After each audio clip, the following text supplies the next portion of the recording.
I am Quo, and am with this instrument at this time.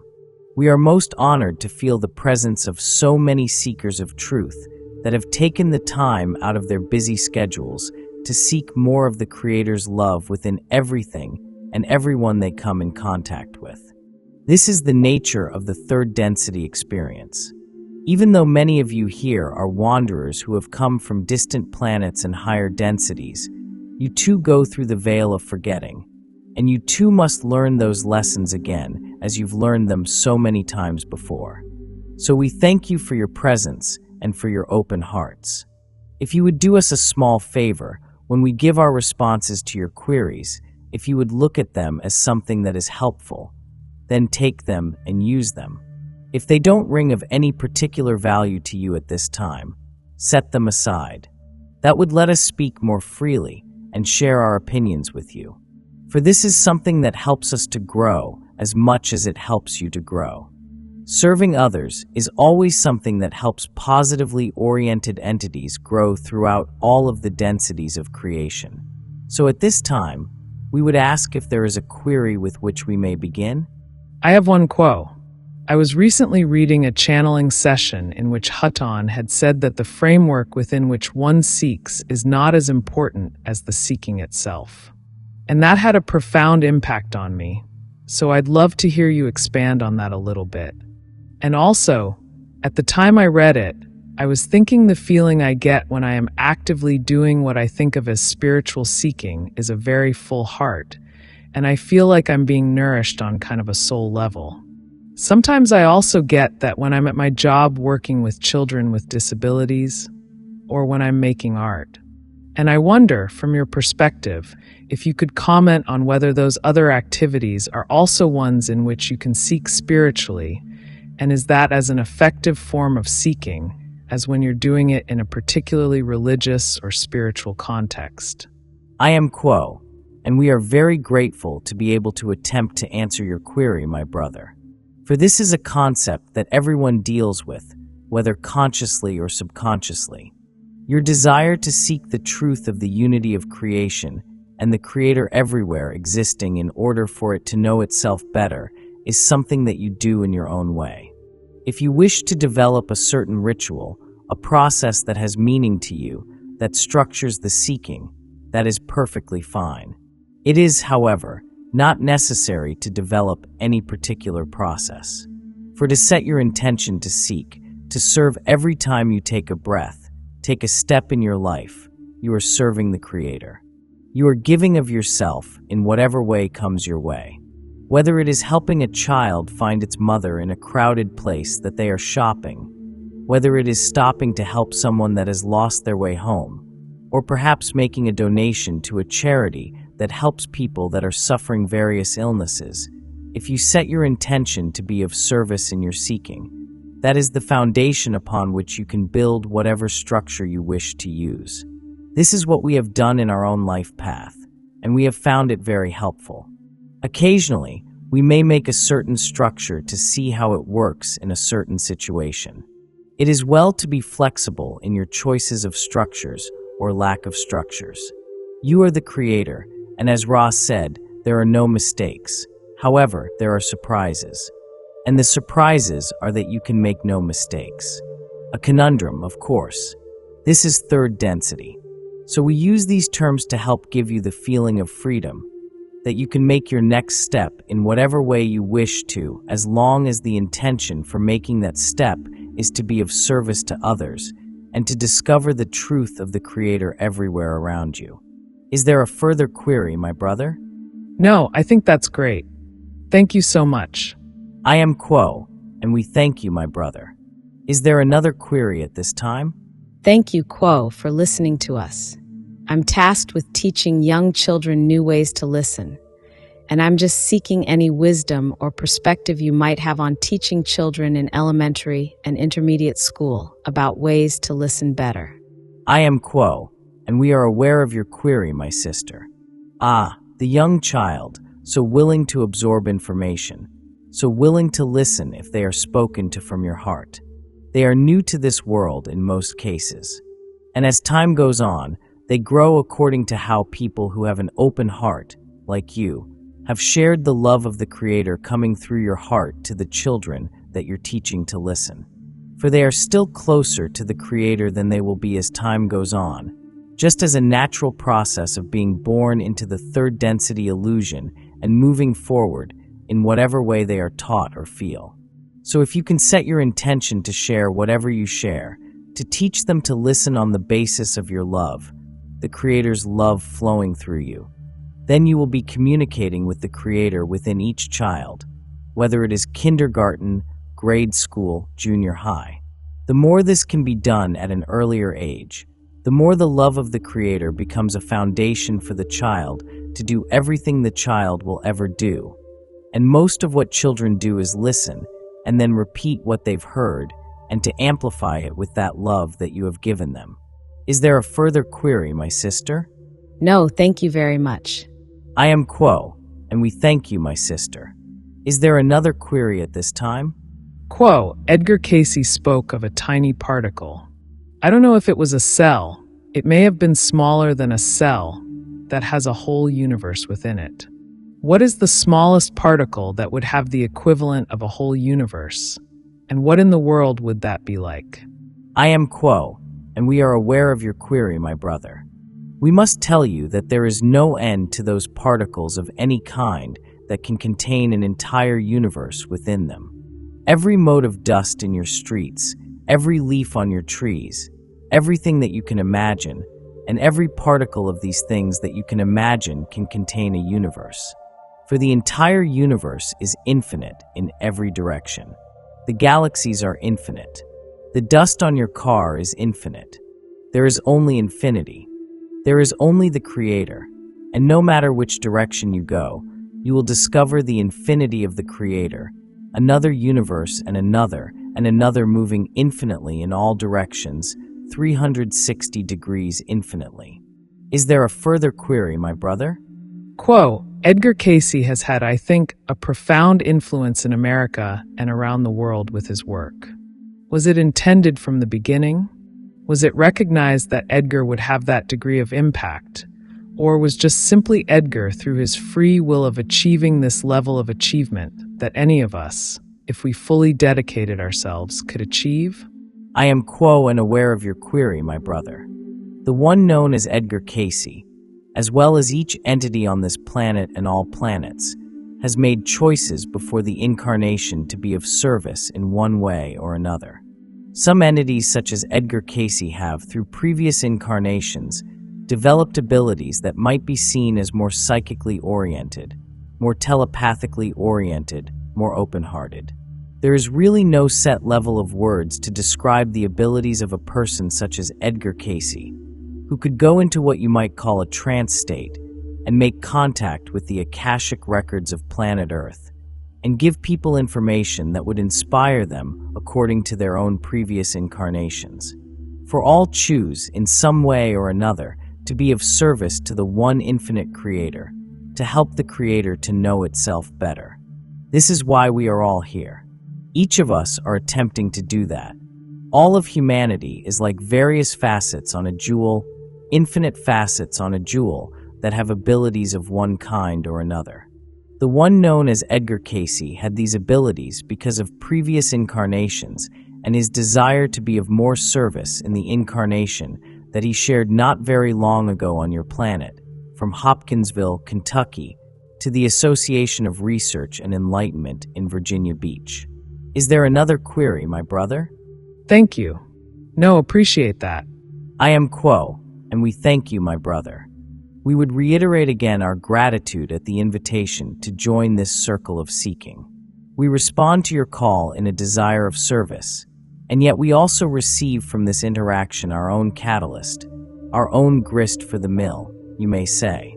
We are able to, ourselves, learn from this interaction. Our beingness evolves with yours as you seek to grapple with and understand the nature of your catalyst and your call for deeper understanding. We are able to radiate that which we have been able to integrate on our own journey in hopes that it may serve you.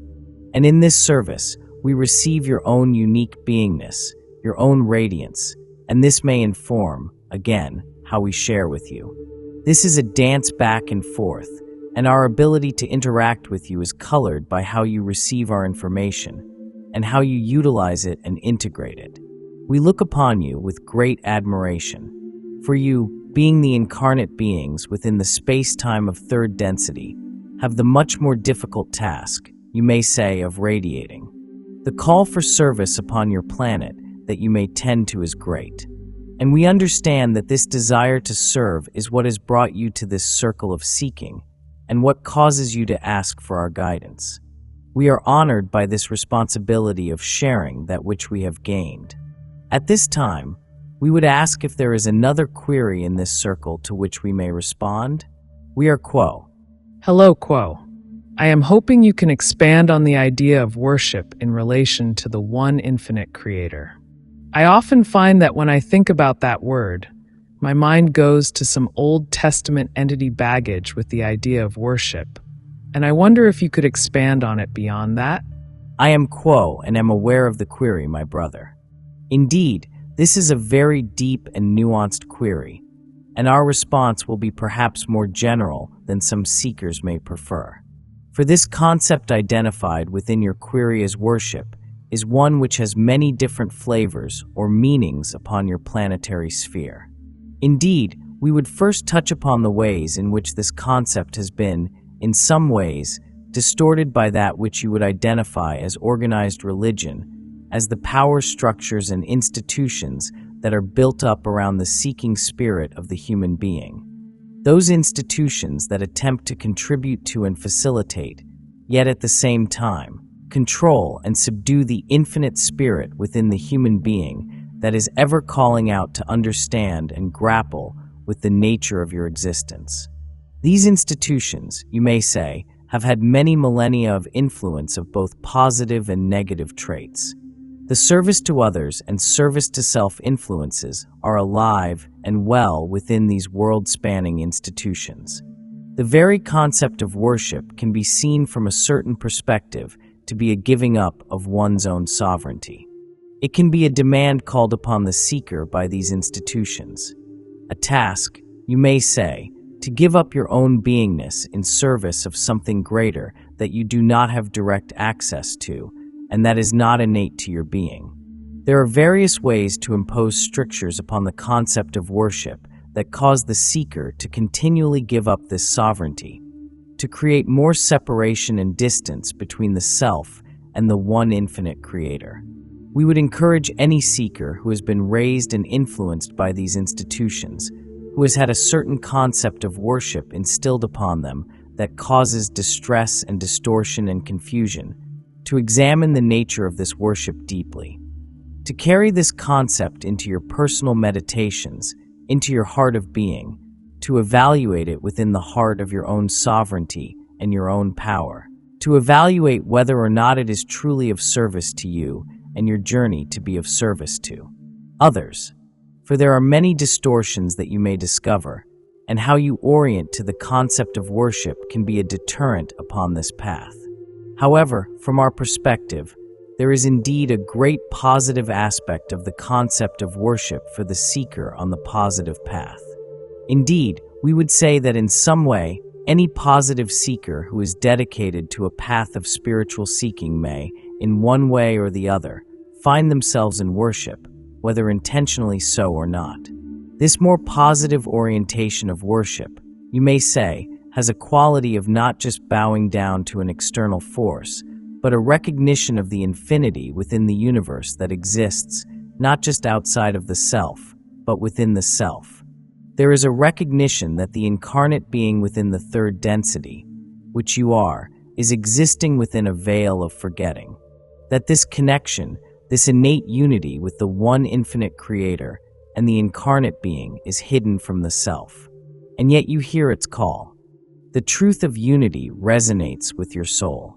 And from this precipice, from this hearing of the call, one may choose, in faith, to lay down all aspects of the self that have been accumulated over your lifetime, not to give away your power, but to discover that these aspects of self have, in many ways, been covering up and concealing your innate connection with the one infinite creator.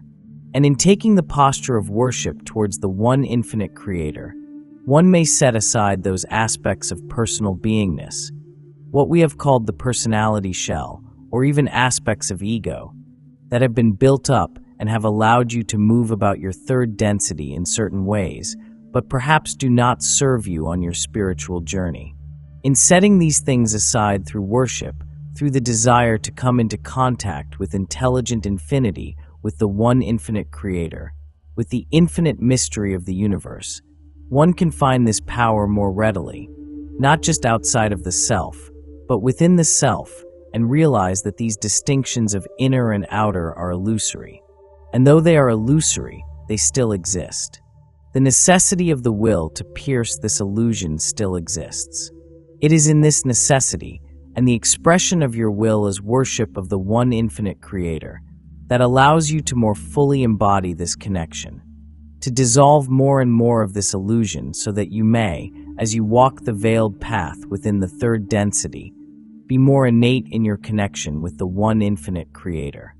You may walk in faith, allowing this illusory distance between the self and the creator to have less of an influence, so that your own personal will may be in alignment with that of the one infinite creator.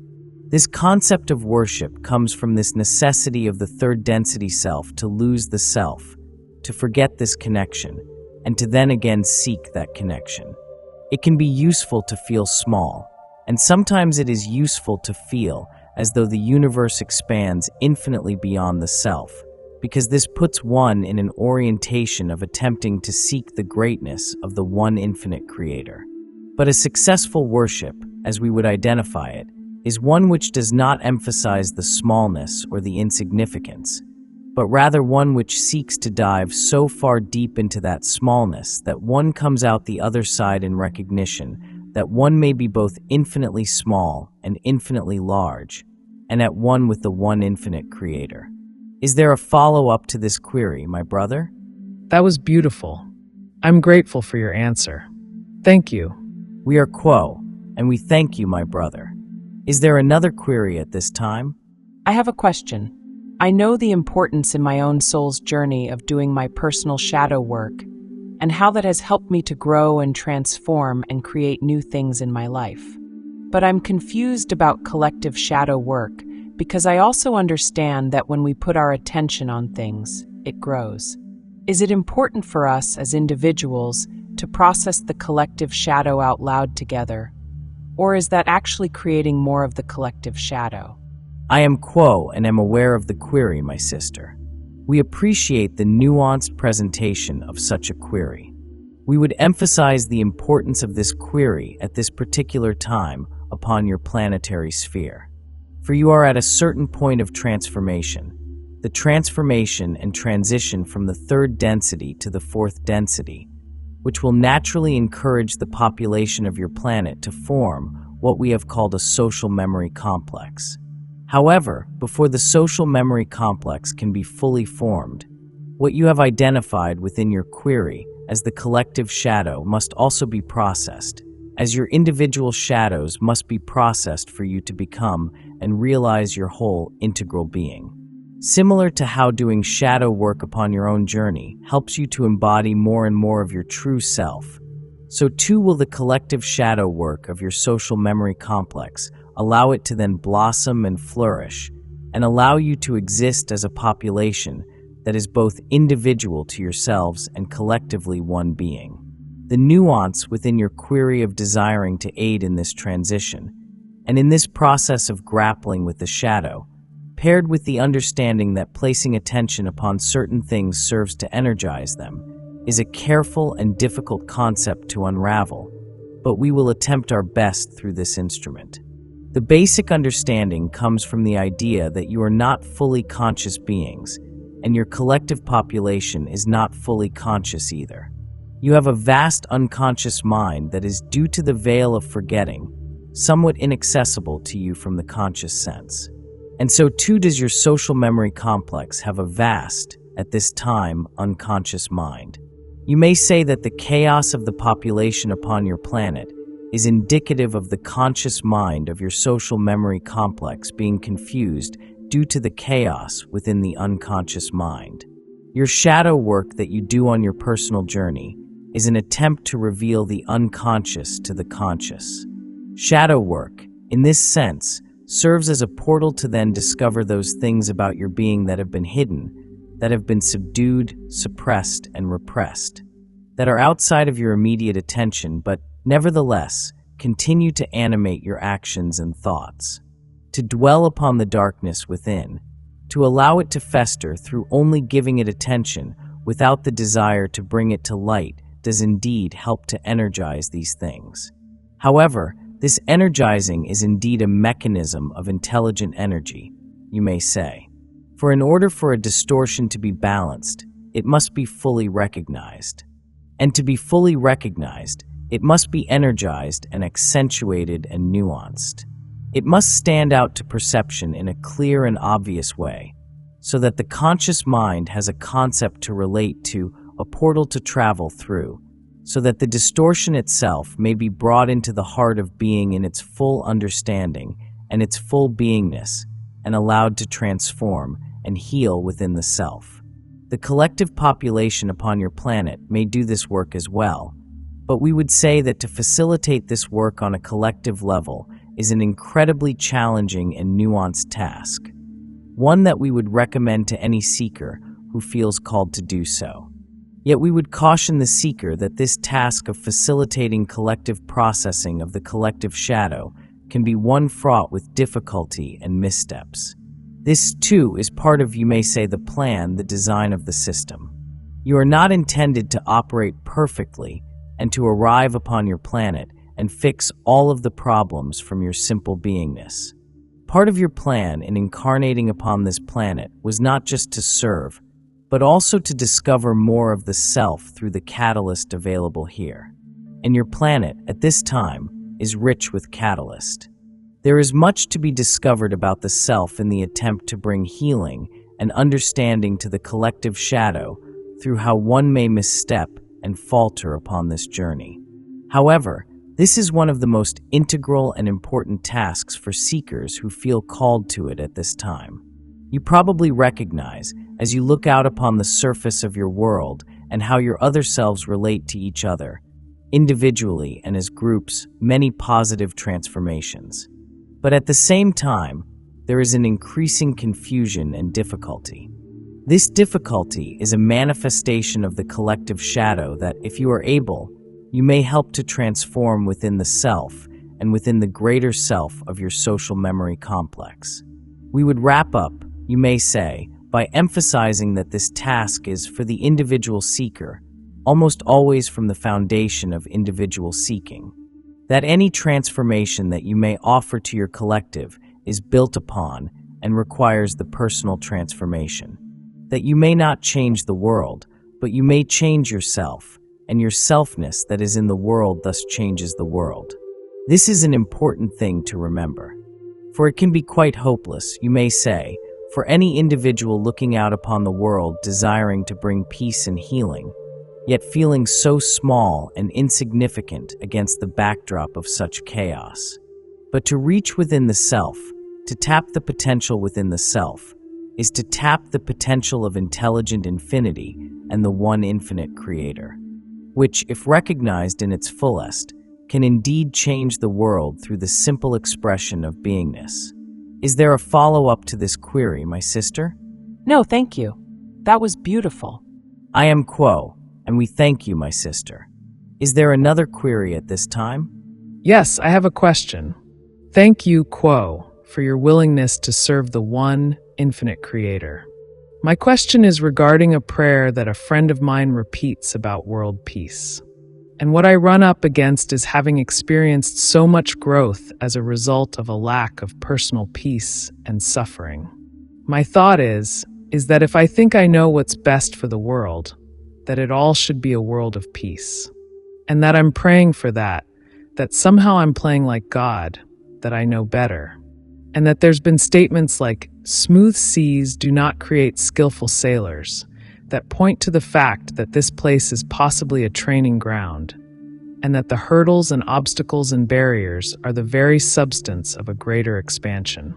So when I hear that we pray for world peace, sometimes I feel like I'm removing people's growth opportunities. And it feels like the higher path is to accept the world as it is and to be shown what is my personal path to inner peace.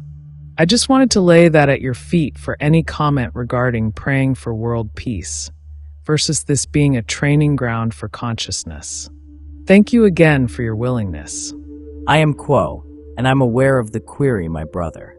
And again, we appreciate the nuance present within this query. We would note that this query demonstrates the particular challenge for seekers within your third density, behind the veil of forgetting. We find that your query is probing the boundaries of wisdom and how to apply love as you have discovered it, and how that love is meant to serve others. We appreciate and honor your personal expression of discovering growth, and the ability to discover more of the self through challenge and through difficulty. For indeed, it is our understanding that the quality of experience that the Creator desires involves that catalyst of challenge and difficulty that you, as an incarnate being, come more into contact with, oftentimes traumatic experiences, and the catalyst offered by these experiences allow you to come to know yourself deeper and deeper. It is a question of wisdom that you have posed, whether it is best to allow the world to exist in a state of difficulty and chaos and pain and confusion so that it may serve as an environment for other seekers to experience similar catalyst posed by such difficulty. We cannot offer a prescription, you may say, to how to orient to this question, but we can somewhat speak around it to allow perhaps a new perspective into your own contemplations as you attempt to grapple with this query. Indeed, it is true that challenge and difficulty is fodder for growth for the mind-body-spirit complex and for your planet as a whole being. But we would ask, if you have within your direct perception an entity suffering, and the impulse you feel is to relieve that suffering, and it is within your means to do so, would you feel called to immediately relieve the entity's suffering? And if so, where does this call come from? Is it your personal will that you wish to see their suffering end? Or is it the will of the Creator that moves you, that brings you compassion, and allows you to move your mind-body-spirit complex in order that the other entity may cease its suffering? This is not a question that we wish to answer for you, but wish to pose to you, to bring into your meditations, to understand where the impulse of love and service within your heart comes from, and how you may express it, and allow it to manifest in any given situation. We use the example of a more immediate form of suffering before you, for the question that you have posed brings this suffering and difficulty into a very large abstract picture, that of your planet and the desire for peace upon it. We would also pose the question that if you do your best to relieve an entity's suffering, yet it continues to suffer, is this your responsibility? Did you fail at your task in serving others? This query we also encourage to bring into your meditations and to place it into the context of the suffering of your world. Indeed, you may pray, you may contemplate, and you may focus your meditations all towards world peace and the desire to see world peace, but ultimately, it is not your choice to impose upon the world this peace. You can incorporate within your prayers the understanding that you have expressed within your query, that which allows for suffering to exist and to be sacred in its own right, yet honors also the desire within the heart to see all other selves in a state of comfort and peace and joy. These things may coexist, and the key, you might say, to allowing the prayer to have its full effect is to release your personal desire to see the suffering end, and allow the desire within your heart, wherever it comes from, to be the key that the suffering end, though your prayer may not end it. The will of the Creator is done either way, and you are simply attempting your very best to align yourself with that will. We realize that in our response we have not offered a direct answer to this conundrum, for we do not believe one exists for the third density perspective. Yet we do believe that to take into your heart this query and to allow it to shape how you orient to the one infinite Creator and to your planet, your prayers and your meditations will indeed bring catalyst and realization to the self that allows the self deeper understanding and a deeper ability to do the will of the one infinite Creator upon your plane. Is there a follow-up to this query, my brother? No, I am grateful for your presence here today. Thank you. I am Quo, and we thank you, my brother. We would ask if there is any final query at this time. I am Quo, and the silence is the answer, no. And so we would thank you once again for being authentic in your seeking to serve the Creator in everything that you do, in joining groups such as this, and to provide whatever service is possible. We thank your dedication to shining the love and the light of the Creator to everyone around you. This setting of your intention makes many higher density entities dance in joy to see how there can be so much desire to seek and serve the Creator in so many more people as time goes on. So we would, at this time, take our leave of this group and this instrument.